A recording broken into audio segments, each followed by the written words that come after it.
Bismillahirrahmanirrahim. Assalamualaikum warahmatullahi wabarakatuh.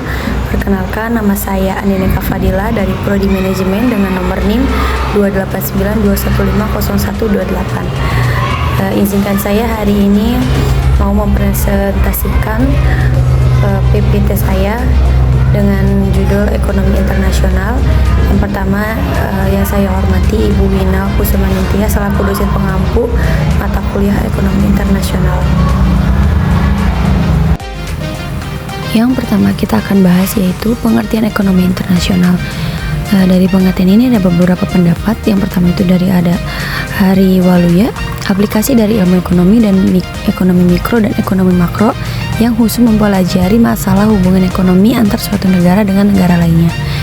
Lalu ada dari Nopirin, yaitu ilmu ekonomi biasa yang mempelajari alokasi sumber daya yang langka guna memenuhi kebutuhan manusia, di mana problematikanya berada dalam lingkup internasional.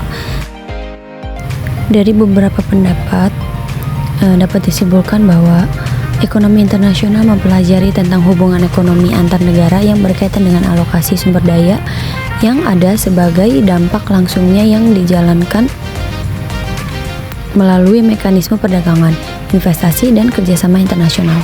Ekonomi internasional juga berkaitan dengan kebijakan yang mengaturnya baik dalam negeri berupa kebijakan ekonomi internasional dan kebijakan internasional seperti sistem moneter dan sistem pajak yang diatur dalam lembaga internasional seperti WTO dan IMF.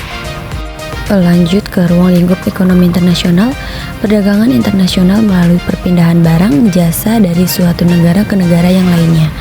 Perdagangan internasional melalui perpindahan modal melalui investasi asing dari luar negeri ke dalam negeri. Perdagangan internasional melalui perpindahan tenaga kerja yang berpengaruh terhadap pendapatan negara melalui devisa dan juga perlunya pengawasan mekanisme perpindahan tenaga kerja.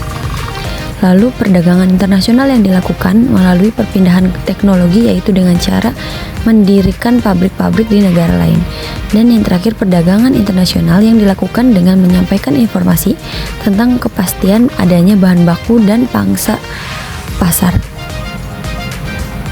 Dan ada beberapa ruang lingkup lainnya, yaitu pertama mobilitas faktor produksi atau tenaga kerja dan modal, sistem keuangan, perbankan, bahasa, kebudayaan, dan politik. Namun ada permasalahan ekonomi internasional yang biasanya dihadapi, yaitu meningkatnya proteksi perdagangan negara-negara dengan membentuk blok perdagangan seperti Uni Eropa, blok perdagangan Amerika Utara, blok perdagangan Amerika Serikat dengan Australia dan Selandia Baru, serta blok perdagangan Asia Timur yang dipelopori oleh Jepang. Lalu masalah kedua yaitu permasalahan kemiskinan di negara dunia ketiga yang timpang dengan kesejahteraan di negara-negara maju. Lalu kesiapan dan ketidaksiapan negara-negara yang menghadapi pasar bebas di kawasan. Lalu ada fluktuasi nilai tukar mata uang negara-negara dalam sistem moneter yang mengembang yang dapat mengguncang perekonomian domestik suatu negara.